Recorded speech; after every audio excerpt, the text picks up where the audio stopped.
پیر امام الانبیاء اور صحابہ کرام کی سارے جہان کی امت میں سب کے سردار ہے. اور پھر اس پیری مریدی میں سب سے بڑا چکر پڑتا ہے عورتوں کا، مستورات کا، خواتین کا. قرآن کریم نے وہ مسئلہ بیان کیا یہاں. بلکہ یوں سمجھو کہ ہماری دکھتی رگ پکڑ لی قرآن کریم نے. اللہ پاک نے ہمارے دلوں میں جو ایک بات آئی ہوئی ہے، او میاں پیر ہوئے جو جائی ہوئے، ساکو کیا؟ ساکو پیری نال غرض ہے، ساکو ان دے اعمال نال کہیں غرض ہے. جو کچھ کرے ودا ساکو کیا؟ بس مثالہ سنویں میاں قرآن کریم دا ورقہ اگر گندی نالی وچ ڈھہ پوے، قرآن تو نہیں بگڑدا، چلو نالی تو گندی ہے، قرآن دا تو اکرام کرنا پوسی نا. پیر اگر گندے عمل کردا تو کرے پیا، ان دی مثال قرآن نال دین دین. ارشاد فرمایا مالک کائنات صلی اللہ تعالی علیہ وسلم کے لیے اللہ پاک جل شانہ نے حکم دیا، او میرے پیارے نبی، میرے محبوب نبی، میرے کالی کملی والے، مزمل کی جیسی کالی کملی اوڑھنے والے، او موٹی چادر اوڑھنے والے، والضحیٰ، او میرے محبوب چمکتے چہرے والے، واللیل اذا سجا، سیاہ زلفوں والے میرے محبوب، یا ایھا النبی، میرے نبی. میرے نبی جب آپ کے پاس، آپ کی مجلس میں آپ کی عقیدت مند عورتیں آئیں، ماننے والی عورتیں آئیں، اذا جاءک المؤمنات، مومن عورتیں آئیں، مسلمان عورتیں آئیں. جب میرے نبی تیرے پاس عورتیں آئیں، اذا جاءک المؤمنات یبایعنک، مرید بننے کے لیے آئیں، آپ کو پیر بنانے کے لیے آئیں، آپ کی عظمت کا اقرار کرنے کے لیے آئیں. او میرے نبی جب تک ان سے 6 وعدے نہ لے لو، 6 شرطیں پوری نہ کریں، میرے محبوب آپ کو رحمت والا ہاتھ اٹھانے کی اجازت نہیں. ان آنے والی عورتوں سے 6 شرطیں پہلے آپ پوری کرائیں، وعدہ کرائیں ان سے.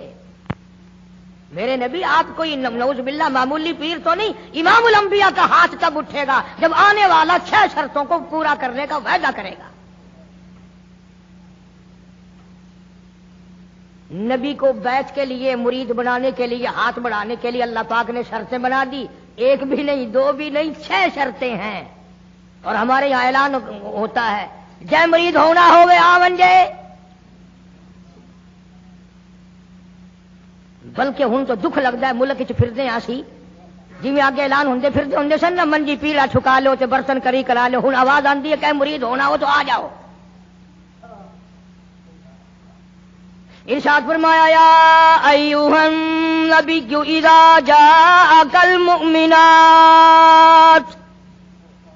میرے محبوب کریم صلی اللہ علیہ وسلم، او کالی کملی والے، او امام الانبیاء، او شہنشاہ کائنات، جب عورتیں مرید بننے کے لیے آئیں، آپ کا بیعت ہونے کے لیے آئیں، تیرے ہاتھ پر ہاتھ رکھ کر کے اقرار کرنے کے لیے آئیں، یبایعنک، بیعت کرنے کے لیے آئیں، ان سے پہلی شرط یہ لینا، الا اللہ یشرکن باللہ شیئا. پہلی شرط ان سے یہ لینی ہے کہ میں تمہیں تب اپنی مرید بناؤں گا جب میں تمہاری طرف رحمت والا ہاتھ بڑھاؤں گا، جب تم وعدہ کرو کہ اللہ کی ذات میں، اللہ کی صفات میں کسی کو شریک نہیں ٹھہرائیں گے. اللہ وحدہ لا شریک کو ایک مانو گی، نفع نقصان کا مالک اسی کو تسلیم کرو گی، گھاٹے وعدے کا مالک اسی کو سمجھو گے، دل سے، زبان سے نہیں. دل اس بات پہ پختہ ہو جائے کہ اس کے سوا درخت کا پتا ہلانے والا کوئی نہیں، سمندر کا قطرہ ہلانے والا کوئی نہیں، زمین کے ذرے کو حرکت دینے والا کوئی نہیں، پہاڑ کی کنکر کو حرکت دینے والا کوئی نہیں، ہوا کے جھونکے کو ادھر سے ادھر چلانے کا حکم دینے والا اس کے سوا کوئی نہیں. اندازہ لگاؤ. ادھر حدیث پاک میں آتا ہے کہ حضور کریم صلی اللہ علیہ وسلم جب مستورات کو، خواتین کو، صحابیات کو مرید بناتے تھے، بیعت فرماتے تھے، تو یوں نہیں، ہر